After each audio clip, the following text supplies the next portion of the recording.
नमस्कार, वीडियो की संख्या में देखते हैं समसामयिक घटना चक्र की प्रस्तुति।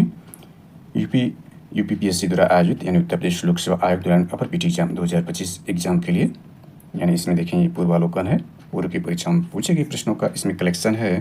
उत्तर प्रदेश लोक सेवा आयोग द्वारा आयोजित 1990 से 2024 तक के 108 वस्तुनिष्ठ परीक्षा प्रश्नों का इसमें अध्याय विभाजित किया गया है और ये हल प्रश्न पत्र है, यानी सॉल्यूशन विथ एक्सप्लेनेशन है।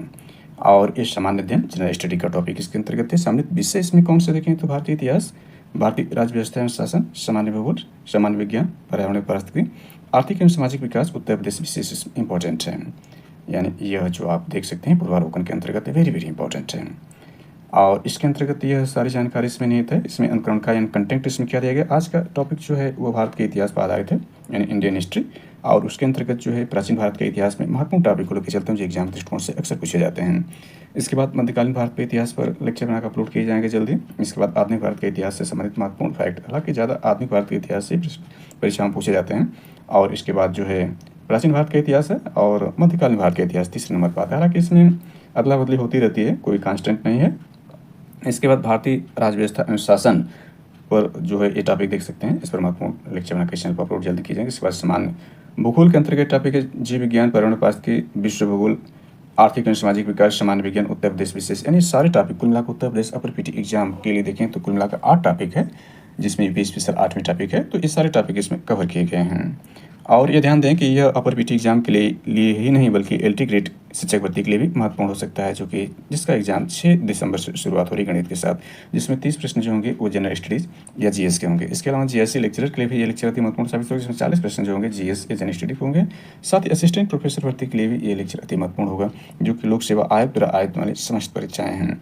और इसके अलावा अन्य राज्य लोक सेवा आयोग यानी एसपीएससी, यूपीएससी, यूपीट्रिपलएससी, एसएससी इत्यादि के लिए भी लेक्चर अति महत्वपूर्ण साबित हो सकता है। तो चलिए इस लेक्चर को शुरू करते हैं। इसमें देख सकते हैं भारत के इतिहास के अंतर्गत ये टॉपिक देख रहे हैं। तो चलिए इस लेक्चर शुरू करते हैं। इसमें पहला जो प्राचीन भारत का इतिहास, इसमें सबसे पहले पाषाण काल इस टॉपिक के अंतर्गत दिया गया है। तो इसमें महत्वपूर्ण लेक्चर बनाकर जो है पॉइंटर ग्रुप में सिलेक्टेड नोट्स के माध्यम से इस चैनल पर अपलोड कर दिए गए हैं। तो प्लीज़ आप इस चैनल को सब्सक्राइब करते हुए, वीडियो को लाइक करते हुए इस चैनल पर जाकर सारे लेक्चर देख सकते हैं। तो ये लेक्चर जो है बनाकर इस चैनल पर अपलोड कर दिया गया है, इसलिए इस पर हम चर्चा नहीं करेंगे। ये केवल एक बार आप पूर्वावलोकन के दृष्टिकोण से इसको आप देख लें, यानी इस पर भी महत्वपूर्ण लेक्चर बना के चैनल पर अपलोड है। सैंधव सभ्यता एवं संस्कृति पर महत्वपूर्ण लेक्चर बना के चैनल पर अपलोड कर दिए गए हैं। तो आप इस चैनल पर जाकर के सारे लेक्चर को देख सकते हैं।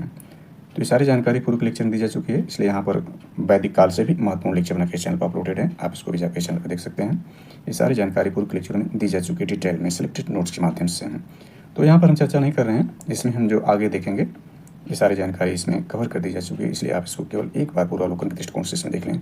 तो बौद्ध धर्म और जैन धर्म, बौद्ध धर्म ऊपर था और जैन धर्म, इस पर भी महत्वपूर्ण लेक्चर बना के चैनल पर अपलोड कर दिए हैं, तो इसको भी आप जाकर देख सकते हैं। इसके बाद शैव तथा भागवत धर्म पर भी महत्वपूर्ण लेक्चर बना के चैनल पर अपलोडेड है, इसलिए यहाँ भी चर्चा नहीं करते हैं इस पर। तो आप इसको एक बार पूर्वावलोकन के दृष्टिकोण से इसको एक बार गहन दृष्टि से देख लें। इसके बाद 6वीं सदी ईसा पूर्व में राजनीतिक दशा पर भी महत्वपूर्ण लेक्चर बना के चैनल पर अपलोड कर दिए गए हैं, तो आप इस चैनल पर जाकर इसको भी देख सकते हैं। आज का लेक्चर शुरू करते हैं यूनानी आक्रमण से, वेरी वेरी इंपॉर्टेंट है, यहाँ से ये लेक्चर शुरू होता है। तो इसमें यूनानी आक्रमण से देखें किस प्रकार के प्रश्न जो अब तक लोक सेवा आयोग द्वारा विभिन्न परीक्षाओं में पूछे गए हैं, उसका कलेक्शन यह दिया गया और एक्सप्लेनेशन वेरी वेरी इंपॉर्टेंट इसका हो जाता है। तो इसमें देखें पहला निम्नलिखित कथनों पर विचार कीजिए। कथन क्या है, लगभग 2 वर्ष के अभियान के पश्चात सिकंदर महान ने 325 ईसा पूर्व भारत छोड़ दिया। कारण क्या, वो चंद्रगुप्त मौर्य से पराजित हुआ था। इसमें देखें तो सी का आंसर सही है, सी का मतलब ए सही है, परंतु आर गलत है। चंद्रगुप्त मौर्य से पराजित नहीं हुआ था वो। एक्सप्लेनेशन देखते हैं इसका, एक का पूछा गया, आप इसको भी देख सकते हैं। इसमें देखें तो हखामनी साम्राज्य को ध्वस्त करने के पश्चात 326 ईसा पूर्व के बसंत के अंत में एक विशाल सेना के साथ सिकंदर भारतीय क्षेत्र की विजय के लिए चला। लगभग 2 वर्ष के अभियान के पश्चात 325 ईसा पूर्व के सितंबर माह में सिकंदर ने पाटल से वापस यूनान को प्रस्थान किया, किंतु वह चंद्रगुप्त मौर्य से पराजित नहीं हुआ था। तो इस प्रकार से देखें तो इस प्रकार ए सही है जबकि आर गलत है, तो ये एक्सप्लेनेशन इसका हो गया। चलिए आगे देखते हैं। तो आपका यह बनता है, दूसरा प्रश्न इसमें है, युद्ध भूमि में बड़ी संख्या में सैनिकों के मारे जाने अथवा आहत हो जाने के बाद किस भारतीय गण अथवा राज्य की स्त्रियों ने सिकंदर के विरुद्ध शस्त्र धारण किया था। तो ये काफी टफ प्रश्नों में पूछा गया था उस दौरान, यूपीपीएससी मेंस एग्जाम 2013 के हिसाब से था। इसका डी है मसग।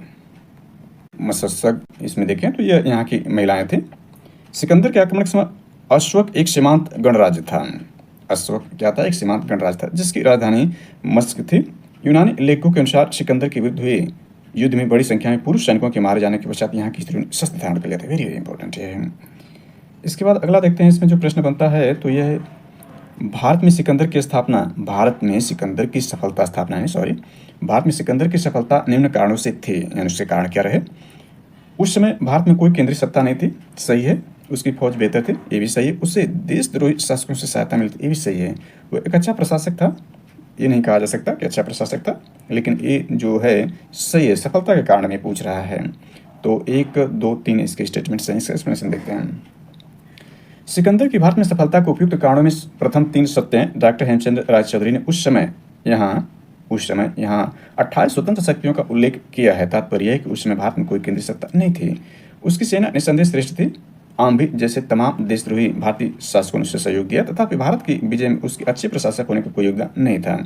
अतः उपयुक्त विकल्प भी सही होगा।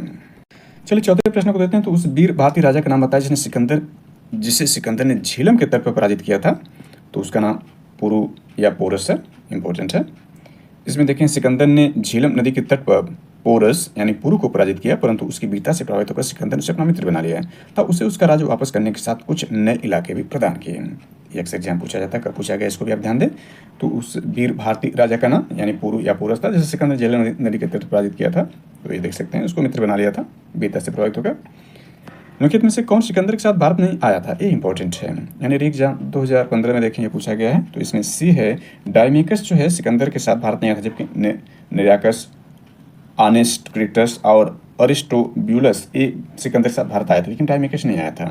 इसमें एक्सप्रेशन देखें, तो प्रश्नगत व्यक्ति में डायमेकस सिकंदर के साथ भारत नहीं आया था। इस टाइप के अनुसार सीरिया के राजा एंटियोकस ने डायमेकस नामक अपना एक राजदूत बिंदुसार की राजसभा में भेजा था।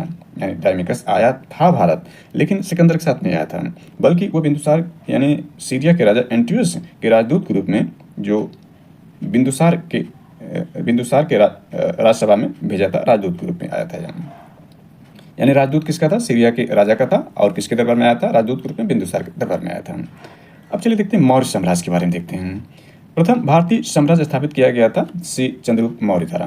ये ध्यान रखें, प्रथम भारतीय साम्राज्य स्थापित किया गया था चंद्रगुप्त मौर्य द्वारा। इसका एक्सप्लेनेशन देखते हैं। तो यह है, चंद्रगुप्त मौर्य की गणना भारत के महान शासकों में होती। वह भारत का प्रथम ऐतिहासिक सम्राट था। वो ऐसा पहला सम्राट था जिसने बृहत्तर भारत पर अपना शासन स्थापित किया, जिसका विस्तार ब्रिटिश भारतीय साम्राज्य से भी बड़ा था। ध्यान रखें, जिसका विस्तार ब्रिटिश भारतीय साम्राज्य से भी बड़ा था। उसके साम्राज्य की सीमा ईरान से मिलती थी। उसने भारत को सर्वप्रथम राजनीतिक रूप से एकबद्ध किया। ईरान से मिलने का मतलब अफगानिस्तान वाला टोटल क्षेत्र जो था वो भारत के अभिन्न अखंड भारत के रूप में था। तो उसने सर्वप्रथम राजनीतिक रूप से एकबद्ध किया था। कौन, चंद्रगुप्त मौर्य ने। दूसरा प्रश्न देखें, तो निम्न में से किसने सेंड्रोकोटस चंद्रगुप्त मौर्य को सिकंदर महान की भेंट का उल्लेख किया है। तो जस्टिन ने किया, इतिहासकार जस्टिन ने। इसके बारे में देखें, तो विलियम जोन्स पहले विद्वान थे। विलियम जोन्स पहले विद्वान जिन्होंने सेंड्रोकोटस की पहचान मौर्य शासक चंद्रगुप्त मौर्य से की थी। इरियन था प्लूकार्ट ने चंद्रगुप्त मौर्य को एंड्रोकोटस के रूप में वर्णित किया, जबकि जस्टिन, इसी प्रश्न था, जस्टिन ने सेंड्रोकोटस चंद्रगुप्त मौर्य और सिकंदर महान की भेंट का उल्लेख किया है। ये स्टेटमेंट इसमें सही है। कौटिल्य प्रधानमंत्री थे, सी इसमें चंद्रगुप्त मौर्य के थे। इसमें एक्सप्लेनेशन देखें, तो यह है, कौटिल्य इतिहास में विष्णुगुप्त, चाणक्य, इन दो नामों के नाम, कौटिल्य भी नाम है, चंद्रगुप्त यानी कि नाम देखें तो कौटिल्य है, विष्णुगुप्त है और चाणक्य है। इन दो नामों से भी विख्यात थे। जब चंद्रगुप्त मौर्य भारत का एक छत्र सम्राट बना, तो कौटिल्य प्रधानमंत्री, महामंत्री तथा प्रधान पुरोहित के पद पर आसीन हुए। याद रखें, कौटिल्य के 3 नाम है, इस प्रकार से 3 पद भी इनको मिल गए, प्रधानमंत्री, महामंत्री और प्रधान पुरोहित के पद पर आसीन हुए। उन्होंने राजनीतिक शास्त्र पर अर्थशास्त्र, ये वेरी इंपॉर्टेंट है, ये है अर्थशास्त्र पूछता है कौन सी किताब है, तो राजनीतिक शास्त्र पर आधारित अर्थशास्त्र, नाम अर्थशास्त्र है लेकिन ये राजनीतिक शास्त्र पर है। प्रसिद्ध ग्रंथ की रचना की। यह भारत में राज शासन के ऊपर उपलब्ध प्राचीनतम रचना है। राज शासन पर जो है भारत की राज्य व्यवस्था या राज शासन पर उपलब्ध प्राचीनतम रचना है। चाणक्य अपने बचपन में किस नाम से जाने जाते थे, तो विष्णुगुप्त के नाम से।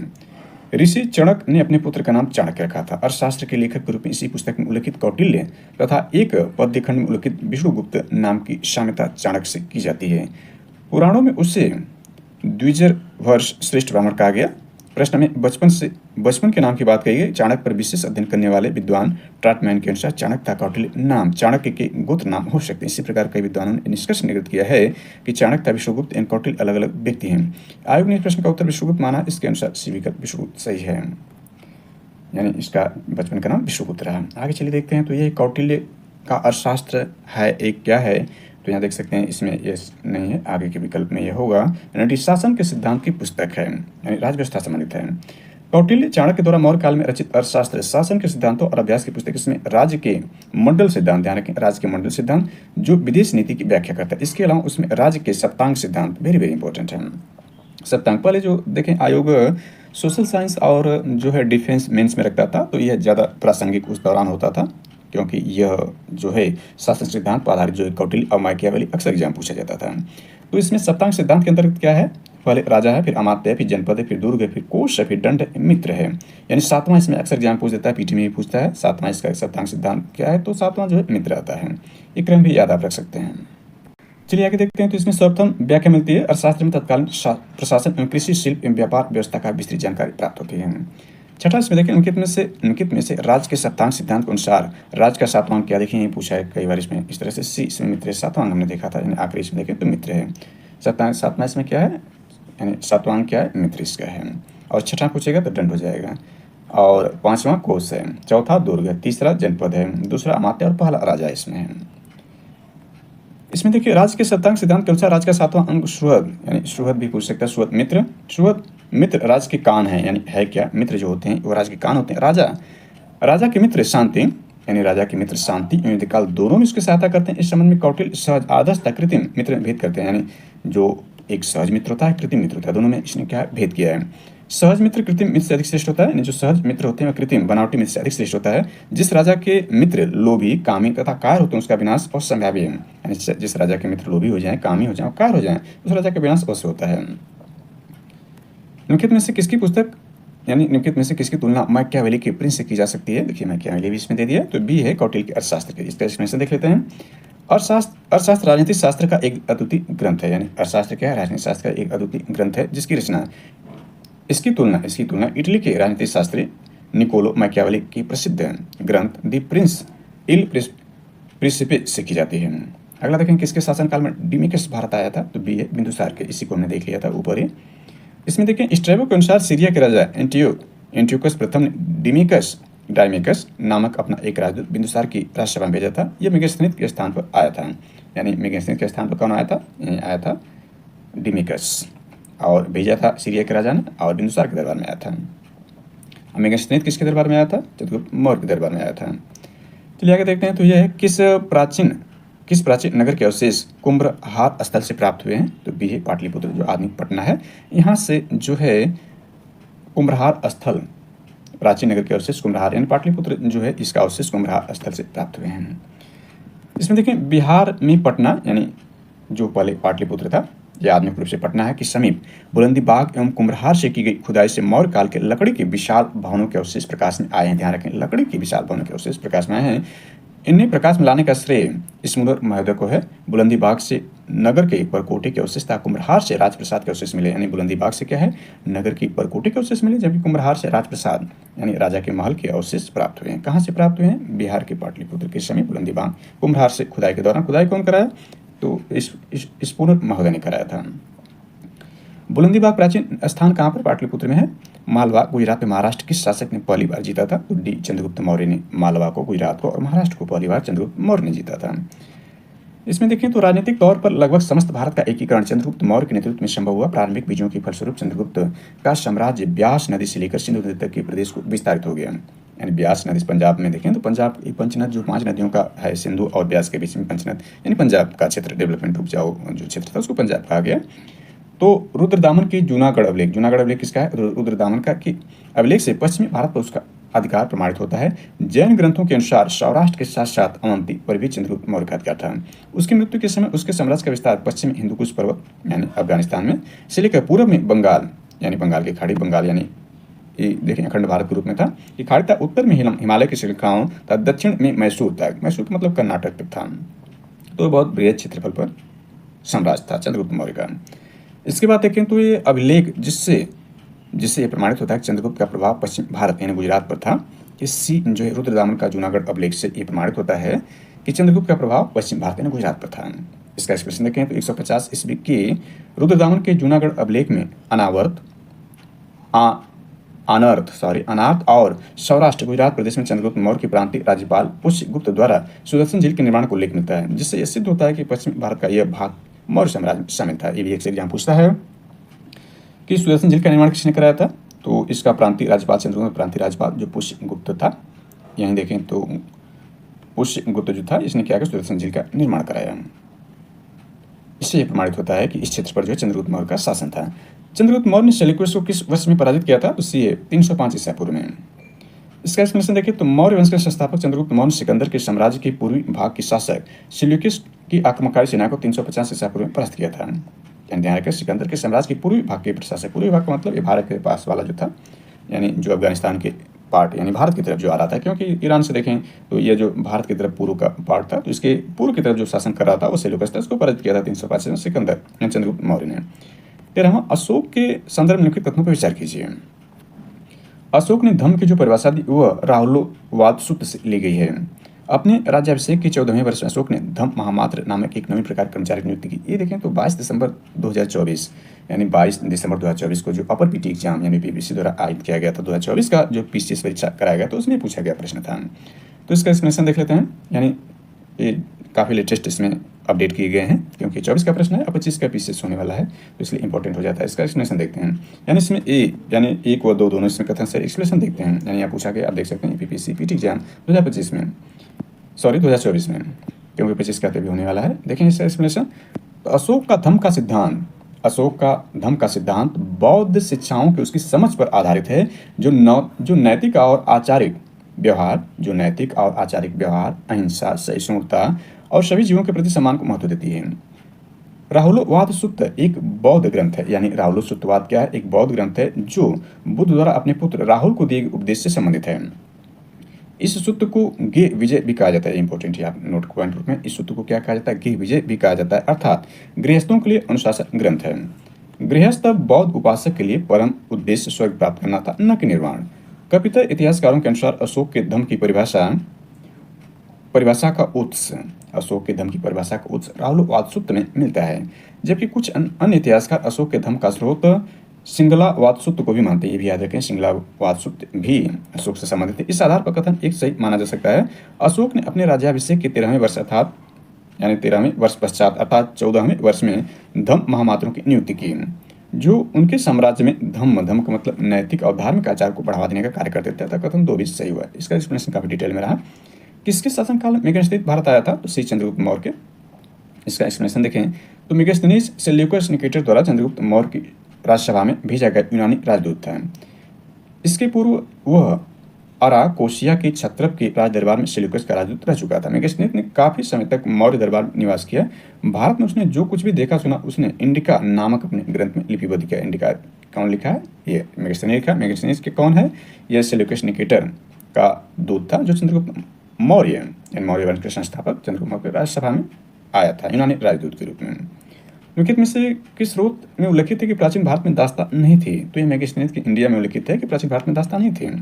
कब पूछा गया, आप इसको देख लें। तो यहाँ पर मेगास्थनीज ने अपनी पुस्तक इंडिका में भारतीय समाज को 7 श्रेणी में विभाजित किया। ध्यान रखें कि मेगास्थनीज ने अपनी पुस्तक इंडिका में क्या किया है? भारतीय समाज को 7 श्रेणी में विभाजित किया। पहली श्रेणी दार्शनिक है, दूसरी श्रेणी कृषक की, तीसरी श्रेणी पशुपालक की, चौथी कारीगर की, पांचवीं योद्धा की, छठे निरीक्षक की, सातवीं सभासद की है। मेगास्थनीज भारतीय समाज में दास प्रथा की प्रचलन को उल्लेख नहीं करता है। यानी 7 श्रेणियों का वर्ण जो है मेगास्थनीज के इंडिका में दिया गया। और 7 श्रेणियों का आप याद रखें कि ये श्रेणियाँ हैं, जिसमें दार्शनिक हैं, कृषक हैं, पशुपालक हैं, कारीगर हैं, योद्धा, निरीक्षक और सभासद हैं। मौर्य समाज का विभाजन 7 वर्गों में विशेष तौर पर उल्लिखित है? मेगास्थनीज के इंडिका में उल्लिखित है। इनके में से कौन स्रोत मौर्यों के नगर प्रशासन का विस्तृत विवरण प्रस्तुत करते हैं? तो ये देख सकते हैं। यानी आगे इसमें देखें तो ये बी होगा। बी का मतलब मेगास्थनीज की इंडिका, यानी मेगास्थनीज की इंडिका स्रोत जो है मौर्यों के नगर प्रशासन का विस्तृत विवरण प्रस्तुत करते हैं। जबकि कौटिल्य का अर्थशास्त्र में देखा कि ये राजनीति शास्त्र की बुक है। मेगास्थनीज की पुस्तक इंडिका पाटलिपुत्र के नगर प्रशासन का वर्णन मिलता है। इसके अनुसार पाटलिपुत्र नगर का प्रशासन विभिन्न समितियों द्वारा होता था। नगर प्रशासन हेतु कुल 6 समितियां होती थी, प्रत्येक समिति में 5 सदस्य होते थे। यानी कुल 6 समितियां थी और 5 सदस्य, कुल मतलब 30 लोगों से प्रशासन ये होता था समितियों के माध्यम से। चलिए आगे देखते हैं। 17 नंबर तो यह है, पत्थर पर प्राचीनतम शिलालेख किस भाषा में थे? तो सी है प्राकृतिक भाषा में। इसमें देखें अशोक का इतिहास हमें मुख्यतः उसके अभिलेखों से ही ज्ञात होता है। इसमें देखें तो जो कि पत्थर पर उत्कीर्ण प्रारंभिक अभिलेख हैं, उसके अभिलेखों का विभाजन 3 वर्गों में किया जा सकता है। पहला शिलालेख है, दूसरा स्तंभलेख है, तीसरा गुहालेख है।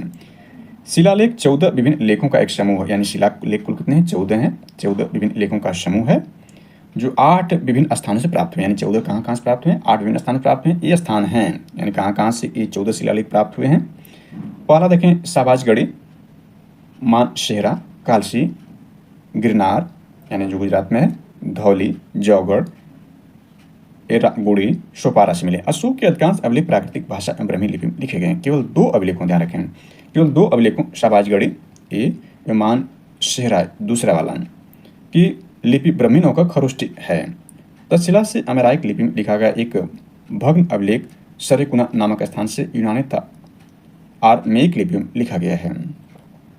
द्वितीय यूनानी एवं सीरियाई भाषा अभिलेख तथा लंगमा नामक स्थान से आरमेइक लिपि में लिखा गया अशोक का अभिलेख प्राप्त हुआ है। इसके बाद देखें 18 नंबर, तो ब्राह्मी लिपि का प्रथम उद्वाचन किस पर उत्कीर्ण अक्षरों से किया गया था? तो ये है पत्थर की मिट्टियों पर, यानी मिट्टियों की पट्टियों, पत्थर की पट्टियों पर जो है ब्राह्मी लिपि का प्रथम उच्चवाचन उत्कीर्ण किया गया था। ब्राह्मी लिपि का प्रथम उच्चवाचन पत्थर की पट्टियों यानी शिला लेखों पर उत्कीर्ण अक्षरों से किया गया था। इस कार्य को संपादित करने वाले प्रथम विद्वान सर जेम्स प्रिंसेप थे। उन्होंने अशोक के अभिलेखों को सर्वप्रथम पढ़ने का श्रेय हासिल किया। यानी इस तरह से पूछा जाएगा अशोक के अभिलेखों को सर्वप्रथम कौन पढ़ा था? सर जेम्स प्रिंसेप थे। अशोक की शिला को सर्वप्रथम किसने पढ़ा था? James Prinsep. ब्राह्मी लिपि को सर्वप्रथम किसने पढ़ा था? जेम्स प्रिंसेप थे। वह स्थान जहाँ प्राक अशोक ब्राह्मी लिपि का पता चलता है बी अनुराधापुरम से, यानी श्रीलंका से।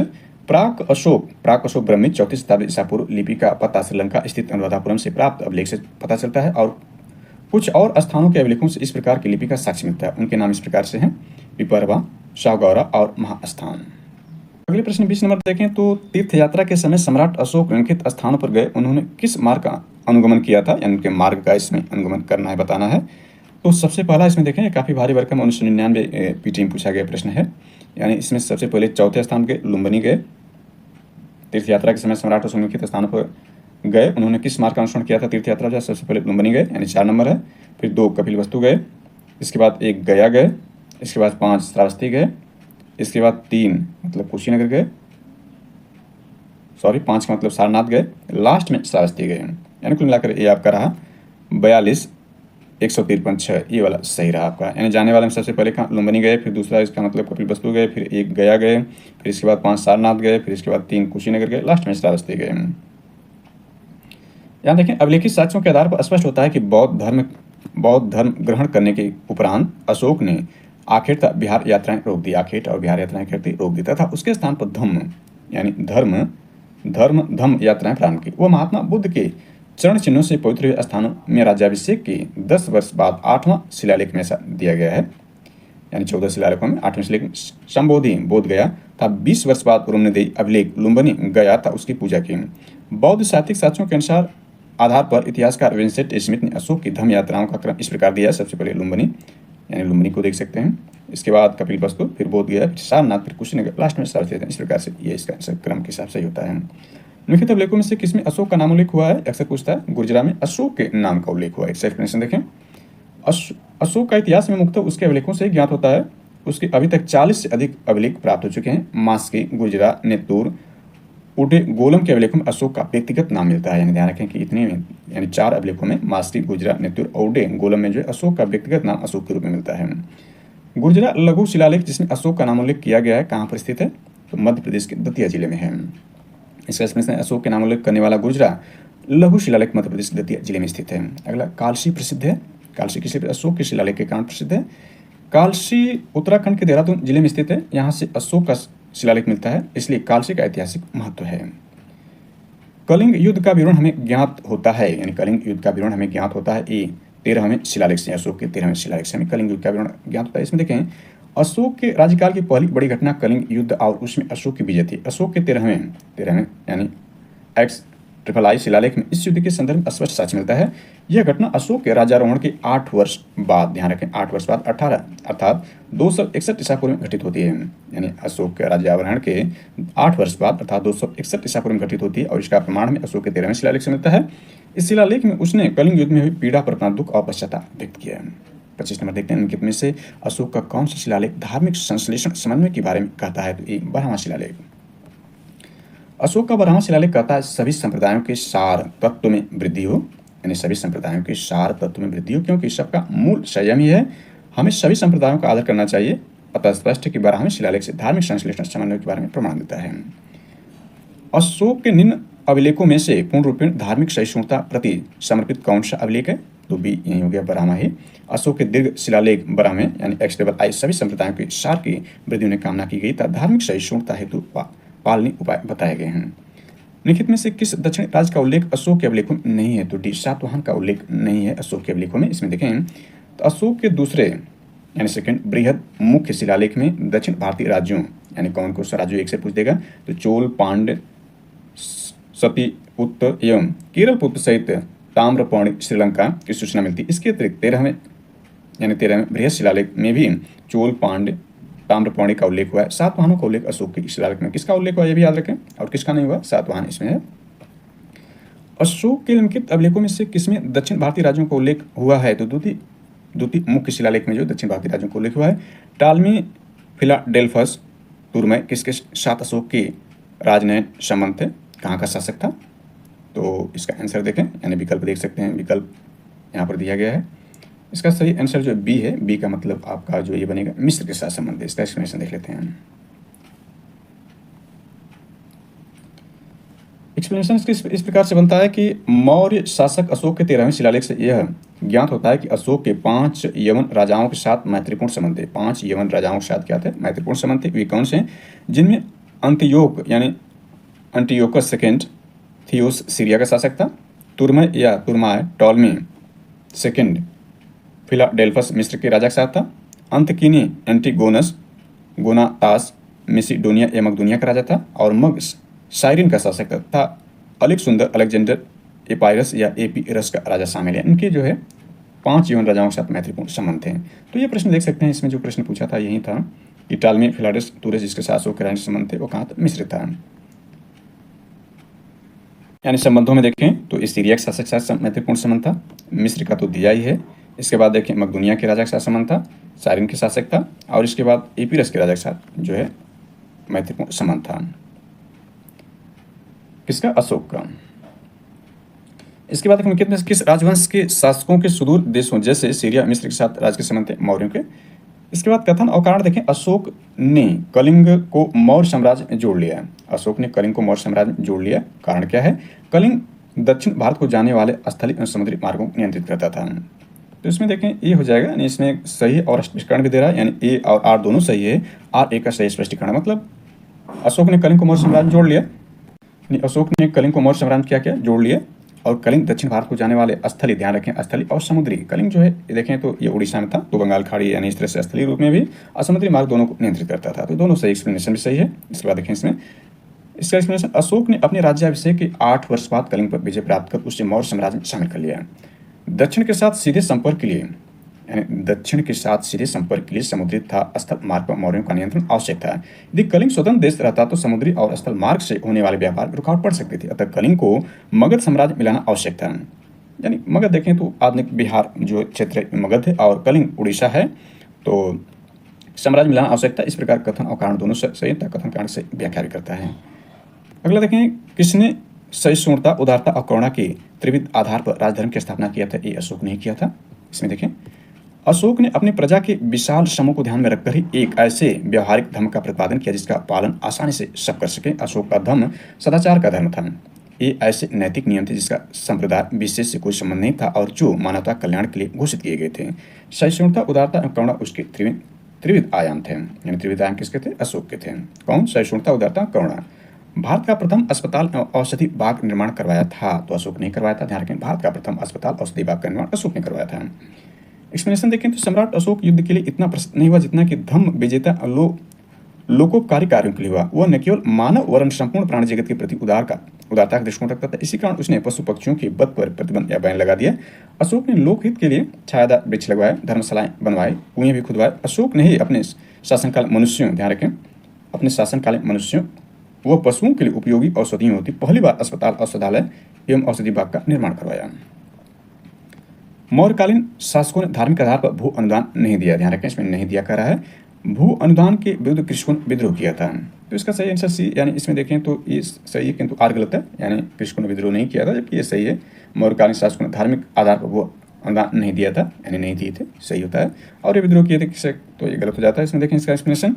धार्मिक आधार पर भूदान का प्रथम साक्ष्य मौर्योत्तर युगीन राजवंश सातवाहन के समय के एक अभिलेख से प्राप्त होता है। मौर्यकालीन शासकों ने धार्मिक आधार पर कोई भूमि दान स्वरूप नहीं दी थी। इसके अतिरिक्त भूमि दान के विरुद्ध कृषकों के विद्रोह का कोई वर्णन नहीं प्राप्त होता है, यानी ये आपका एक्सप्लेनेशन है। तैंतीस देखें तो मौर्य निरसों के बारे में कितने कौन सा कथन सही उन्होंने विकास किया था। तो इसमें D A C D B इसमें नहीं है, यानी उन्होंने विकास किया था तो कौन सा संस्कृति कला एवं साहित्य का विकास किया, प्रांतीय विभाजन किया, हिंदुकुश तक साम्राज्य फैला, सोने के सिक्के जारी नहीं किए थे। इसमें देखें इसका एक्सप्लेनेशन।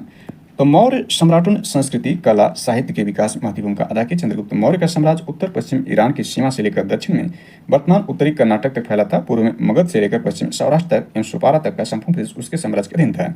इतिहासकार स्मिथ के अनुसार हिंदुकुश पर्वत भारत की वैज्ञानिक सीमा थी। यानी इसमें ध्यान दें कि अशोक या मौर्य साम्राज्य की उत्तरी सीमा देखा जाए तो स्मिथ जो इतिहासकार हैं कहते हैं हिंदुकुश पर्वत, यानी देखें जो अफगानिस्तान का क्षेत्र है वहां तक भारत की वैज्ञानिक सीमा थी। अशोक के अवलोकन में मौर्य साम्राज्य के 5 प्रांत, अक्सर ये 5 प्रांत भी एग्जाम पूछ देते हैं, विकल्प में देकर पूछ देगा कौन सा अशोक के अवलेख के 5 प्रांत के अंतर्गत है, तो इसमें से कोई 3 देकर के एक गलत दे सकता है। तो इसमें देखें जो आपका है प्रांत, पहला प्रांत उत्तरापथ है, दूसरा अवंती रठ है, तीसरा कलिंग है, चौथा दक्षिणापथ है, पांचवा प्राच्य या पूर्वी प्रदेश है। ये 5 प्रांत हैं। स्वर्ण सिक्कों को भारत में प्रचलित करने का श्रेय हिंद यवन या इंडो ग्रीक शासकों को है। तो इस प्रकार से ECD सत्य इसमें है। सार्थवाह किसे कहते थे, तो बी है, व्यापारियों के काफिले को जो है सार्थवाह कहा जाता था। इसका एक्सप्लेनेशन देखें तो मौर्य काल में व्यापारिक काफिलों कारवां के प्रमुख को सार्थवाह की संज्ञा दी गई थी। इसका उल्लेख कौटिल्यकृत अर्थशास्त्र से भी प्राप्त होता है। भाग एवं बलि थे, तो ये देखें तो बी है, राजस्व स्रोत। भाग और बलि क्या थे, भाग और बलि राजस्व स्रोत थे, यानी सोर्स ऑफ फाइनेंस। भाग एवं बलि प्राचीन भारत में राजस्व स्रोत से अर्थशास्त्र से ज्ञात होता है कि राजा भूमि का मालिक होता था। राजा जो भूमि का मालिक होता था, भूमि से उत्पन्न उत्पादन के एक भाग का अधिकारी था, एक भाग का अधिकारी, इसलिए भाग बना। इस कर को भाग कहते थे। इसी प्रकार बलि भी राजस्व का एक स्रोत था। मौर्य काल में सीता से तात्पर्य है तो सी राज की भूमि से प्राप्त, यानी राज की जो राजा के अधीन भूमि थी उससे जो आय मिलता था उसको सीता कहा जाता था। मौर्य काल में राज की भूमि की व्यवस्था सीताध्यक्ष द्वारा होती थी, उसके अधिकारी को सीताध्यक्ष कहते थे। इससे प्राप्त होने वाली आय को सीता कहा जाता था। मौर्य मंत्रिपरिषद में निम्न में कौन सा राजस्व इकट्ठा करने से संबंधित था, तो ये है समाहर्ता। मौर्य मंत्रिपरिषद में राजस्व एकत्र करने का कार्य समाहर्ता के द्वारा किया जाता था। 38 देखें अंकित में से कौन मौर्य युगीन अधिकारी तौल माप का प्रभारी था, ये है पौत्वाध्यक्ष। पौत्वाध्यक्ष जो था ये तौल माप का अधिकारी था मौर्य युगीन अधिकारी में। इसमें देखें मौर्य युगीन अधिकारी पौत्वाध्यक्ष तौल माप यानी वेटिंग मेजर का प्रभारी था। पणियाध्यक्ष वाणिज्य विभाग का था। सुनाध्यक्ष बूचड़ खाने का यानी कसाई घर का प्रभारी था। सुनाध्यक्ष यानी सुनाध्यक्ष जो बूचड़ खाने का प्रभारी था। और यहाँ पणियाध्यक्ष देखें ये जो आपका है वाणिज्य विभाग का था। और पौताध्यक्ष देखें, पौताध्यक्ष ये तौल माप का था। सीताध्यक्ष हमने देख लिया राजस्व संबंधी अधिकारी जो था जिसका कर जो सीता था। रज्जुक थे, तो इसका बी है, बी का मतलब मौर्य शासन में अधिकारी को रज्जुक कहते थे। यानी देखें अशोक के अभिलेखों में रज्जुक नामक अधिकारी का उल्लेख मिलता है। अपने चौथे स्तंभ लेख में अशोक रज्जुकों के पूर्ण विश्वास प्रकट करता है, यानी अशोक 24 स्तंभ में अशोक रज्जुकों में, ध्यान रखें रज्जुकों में पूर्ण विश्वास प्रकट करते हुए कहता है जिस प्रकार माता पिता योग्य धात्री के हाथों में, जिस प्रकार माता पिता योग्य धात्री के हाथों में बच्चे को सौंप कर आश्वस्त हो जाते हैं, उसी प्रकार मैंने ग्रामीण जनता के सुख के लिए रज्जुकों की नियुक्ति की है। रज्जुकों की स्थिति आधुनिक जिलाधिकारी से, यानी आज के जो डीएम है, डिस्ट्रिक्ट मजिस्ट्रेट या डीटी कलेक्टर हैं, जिससे राजस्व तथा न्याय दोनों क्षेत्रों में अधिकार प्राप्त है। यानी रज्जुक जो है आधुनिक डीएम या डीसी थे। ये दोनों राजस्व और न्याय दोनों क्षेत्रों में अधिकार प्राप्त है। मौर्य काल में एग्रोनोमोई अधिकारी इनके किस क्षेत्र से संबंधित है, तो सी इसका मार्ग निर्माण से संबंधित है। ये देखिए 2020 में पूछा गया प्रश्न था। मौर्य काल में एग्रोनोमोई अधिकारी राजस्व संग्रह, सिंचाई सुविधाओं की पर्यवेक्षक, न्यायिक प्रशासन, भूमि की माप, सड़कों पर 10 स्टेडिया की दूरी पर पत्थर लगवाने तथा सड़कों के रखरखाव संबंधित था। इसी तरह मार्ग निर्माण था उसका प्रमुख कार्य प्रतीत होता है। उत्तर प्रदेश लोक सेवा आयोग ने इस प्रश्न का उत्तर सी माना है, तो मार्ग निर्माण इसका सही रहा। अक्सर पूछता है, तो एग्रोनोमोई क्या था, मार्ग निर्माण संबंधित है। इनके में से किसमें पुनर्विवाह वर्जित था, यानी किसमें पुनर्विवाह वर्जित था, बी मनुस्मृति में। मनुस्मृति के 38वें खंड में स्पष्ट उल्लेख है कि व्यक्ति जिसकी पत्नी मर गई हो, यानी विदुर पुनर्विवाह कर सकता है, लेकिन विधवा जिस स्त्री का पति मर गया हो अथवा विडो को पुनर्विवाह की अनुमति नहीं थी। यानी पत्नी मरने पर जो है पति कर सकता था, लेकिन यदि पति मर गया तो पत्नी के लिए ऐसा बैन था। मनुस्मृति में ऐसा कहा गया है। विदेशियों को भारतीय समाज में मनु द्वारा दिया गया सामाजिक स्तर था। विदेशियों को भारतीय समाज में मनु द्वारा क्या सामाजिक स्तर दिया गया था, वात्य क्षत्रियों का सामाजिक स्तर दिया गया था। विदेशियों को भारतीय समाज मनु द्वारा वात्य क्षत्रिय यानी फालेन क्षत्रिय का सामाजिक स्तर दिया गया था। इसके बाद सूची यहाँ दिया गया, सूची के आधार पर इसमें देखें तो आपका यहाँ सूची फर्स्ट सूची सेकंड है। इनके नाम जो है यानी किन नामों से जाने जाते थे, मौर्य सम्राट तो है।